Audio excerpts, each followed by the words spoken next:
નમસ્કાર વિદ્યાર્થી મિત્રો, આજે આપણે રાસાયણિક પ્રક્રિયાના બે પ્રકાર ઉષ્માક્ષેપક અને વિઘટન પ્રક્રિયાનો અભ્યાસ કરીશું। ઉષ્માક્ષેપક પ્રક્રિયા કોને કહીશું? તો જે રાસાયણિક પ્રક્રિયામાં નિપજ તો ઉત્પન્ન થાય સાથે સાથે ઉષ્મા મુક્ત થતી હોય તો તેવી રાસાયણિક પ્રક્રિયાને ઉષ્માક્ષેપક પ્રક્રિયા કહી શકાય। આપણે એ ધ્યાન રાખીશું કે દરેકે દરેક રાસાયણિક પ્રક્રિયાના પ્રકાર છે, તેથી તેની વ્યાખ્યાની શરૂઆતમાં જે રાસાયણિક પ્રક્રિયામાં શબ્દ લખીશું। એટલે ફરીથી વ્યાખ્યા કહું છું, ઉષ્માક્ષેપક પ્રક્રિયા એટલે જે રાસાયણિક પ્રક્રિયામાં નિપજ સાથે ઉષ્મા મુક્ત થતી હોય તેને ઉષ્માક્ષેપક પ્રક્રિયા કહી શકાય। તેનું વ્યવહારુ ઉદાહરણ બહુ સરળ છે। જેમ કે આપણે કોઈ પણ બળતણનો ઉપયોગ કરીએ છીએ તો એ બળતણનું હવામાં દહન કરીએ ત્યારે હવામાં દહન એટલે ઓક્સિજન સાથે પ્રક્રિયા કરીએ ત્યારે કાર્બન ડાયોક્સાઇડ, પાણી અને ઉષ્મા મુક્ત થાય છે અને એ ઉષ્માની મદદથી જ આપણે આપણા વ્હીકલ ચલાવી શકીએ છીએ। આ ઉપરાંત બીજું ઉદાહરણ, આપણે જે તાપણી કરીએ છીએ તેના માટે આપણે કાર્બન એટલે કે કોલસો કે લાકડાનો ઉપયોગ કરીએ છીએ। એ કાર્બન ને હવામાં સળગાવીએ ત્યારે કાર્બન ડાયોક્સાઇડ ઉત્પન્ન થાય છે અને ઉષ્મા મુક્ત થાય છે। તો આ બંને પ્રક્રિયા એ ઉષ્માક્ષેપક પ્રક્રિયાના ઉદાહરણ છે। તો તમે વ્યાખ્યા સમજી ગયા હશો કે ઉષ્માક્ષેપક રાસાયણિક પ્રક્રિયા એટલે જે રાસાયણિક પ્રક્રિયામાં નિપજના નિર્માણની સાથે, નિપજ તો બનતી હોય, નિપજના નિર્માણની સાથે ઉષ્મા મુક્ત થતી હોય તો તેવી રાસાયણિક પ્રક્રિયાને ઉષ્મા રાસાયણિક પ્રક્રિયા કહી શકાય। ઉદાહરણ તરીકે કુદરતી વાયુનું દહન। હવે કુદરતી વાયુમાં મુખ્ય ઘટક તરીકે મિથેન હોય છે। મિથેનનું સૂત્ર CH4 એટલે એક કાર્બનની આજુબાજુમાં 4 હાઇડ્રોજન જોડાયેલા હોય છે। CH4 એ વાયુ છે, તેથી તેના કૌંસમાં G ગેસ લખવામાં આવે છે।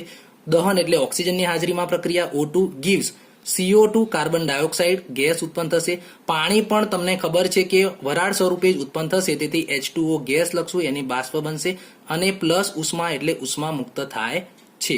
હવે આ રાસાયણિક સમીકરણ અસંતુલિત છે, તેથી તેનું સંતુલન કરવા માટે અહીં ઓક્સિજનના 2 પરમાણુ છે, અહીં ઓક્સિજનના 2 અને 1 3 પરમાણુ છે। હાઇડ્રોજનના ડાબી બાજુમાં 4 પરમાણુ છે, જ્યારે અહીં 2 પરમાણુ છે, તેથી હાઇડ્રોજનના 4 પરમાણુ કરવા માટે આપણે 2 વડે ગુણવું પડશે।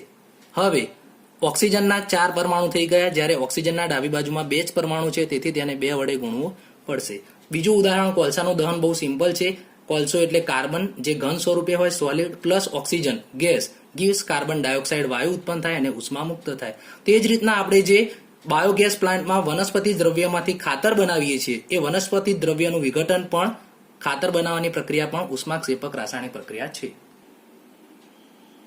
વિઘટન પ્રક્રિયા। હવે વિઘટન પ્રક્રિયા એને સિમ્પલ સમજવું હોય તો સંયોગીકરણ પ્રક્રિયાથી ઉલટી પ્રક્રિયા છે। સંયોગીકરણ પ્રક્રિયામાં જ્યારે 2 કે તેથી વધુ પ્રક્રિયક જોડાય ત્યારે એમાંથી એક નિપજનું નિર્માણ થતું હતું, જ્યારે વિઘટનમાં તેનાથી ઊંધું વિચારો કે તમારી જોડે એક જ પ્રક્રિયક હોય અને એ એક પ્રક્રિયકમાંથી જ્યારે એકથી વધુ નિપજ મળતી હોય, એટલે કે વિઘટન એટલે તોડવું, એટલું સમજજો કે એક જ પ્રક્રિયકમાંથી એકથી વધુ નિપજ મળતી હોય તો તેને વિઘટન પ્રક્રિયા કહી શકાય। જેમ કે ચૂનાનો પથ્થર કેલ્શિયમ કાર્બોનેટ લઈએ આપણે અને એને ગરમ કરીએ એટલે ઉષ્મા આપીએ તો એમાંથી કેલ્શિયમ ઓક્સાઇડ અને કાર્બન ડાયોક્સાઇડ મુક્ત થાય, તો એક પ્રક્રિયકમાંથી 2 નિપજ મળ્યા, તેથી તેને વિઘટન પ્રક્રિયા કહી શકાય। જે રાસાયણિક પ્રક્રિયામાં એક જ પ્રકારના પ્રક્રિયકને, મતલબ કે ડાબી બાજુમાં તમારે એક જ પ્રક્રિયક હશે, ગરમ કરતા એટલે ઉષ્મા લખીશું, એકથી વધુ નિપજ બનતી હોય, મતલબ કે 2 કે તેથી વધુ નિપજ બનતી હોય, એકથી વધુ નિપજ બનતી હોય તો તેવી પ્રક્રિયાને વિઘટન પ્રક્રિયા કહે છે। ઉદાહરણમાં સૌથી પહેલા ઉદાહરણ છે કેલ્શિયમ કાર્બોનેટ, જે ઘન સ્વરૂપે તેથી કૌંસમાં સોલિડ લખવામાં આવે છે, એને ગરમી આપતા, તેથી તેને ઉષ્મીય વિઘટન પણ કહી શકાય। કેલ્શિયમ ઓક્સાઇડ, અહીંયાથી એક ઓક્સિજન આગળ જતો રહેશે, તેથી એક ઓક્સિજન જતો રહેશે, તેથી CO2 વધશે, તેથી કેલ્શિયમ ઓક્સાઇડ અને CO2 બનશે। કેલ્શિયમ ઓક્સાઇડ ઘન સ્વરૂપે હોય તેથી સોલિડ લખશું, કાર્બન ડાયોક્સાઇડ વાયુ છે તેથી ગેસ લખવામાં આવશે। આ સમીકરણ સંતુલિત સમીકરણ જ છે। બીજું એક ઉદાહરણ તમે ફેરસ સલ્ફેટનું લઈ શકો। ફેરસ કેમ લખવામાં આવ્યું? કારણ કે અહીં Fe નો ચાર્જ +2 છે, સલ્ફેટનો ચાર્જ -2 છે। Fe+2 એટલે ફેરસ કહેવાય, Fe+3 એટલે ફેરિક કહેવાય, જે આપણે સંયોજકતામાં શીખી ગયા છીએ। તેથી Fe+2 SO4 -2 બંનેનો લસા સેમ થઈ જાય છે, તેથી એનું સૂત્ર FeSO4 થાય। ફેરસ સલ્ફેટને જો તમે ગરમી આપો તો એનું વિઘટન થઈ 2 વાયુ ઉત્પન્ન થાય છે, સલ્ફર ડાયોક્સાઇડ અને સલ્ફર ટ્રાયોક્સાઇડ। આ બંને વાયુ ઉત્પન્ન થાય છે અને ફેરસનું ફેરિક, મતલબ કે અહીં Fe નો ચાર્જ વીજભાર +3 આવશે, Fe2O3 Fe2O3 મતલબ ફેરિક ઓક્સાઇડમાં રૂપાંતર થાય છે. આ વિઘટન પ્રક્રિયાના બે ઉદાહરણ છે. મિત્રો, ગયા લેક્ચરમાં આપણે ધોળવાની પ્રક્રિયાનો અભ્યાસ કરી લીધો હતો, તો એનો આપણે અત્યારે જોઈએ કે આ રીતના પણ પ્રશ્ન પૂછી શકે છે. પદાર્થ X નું દ્રાવણ ધોળવા માટે વપરાય છે.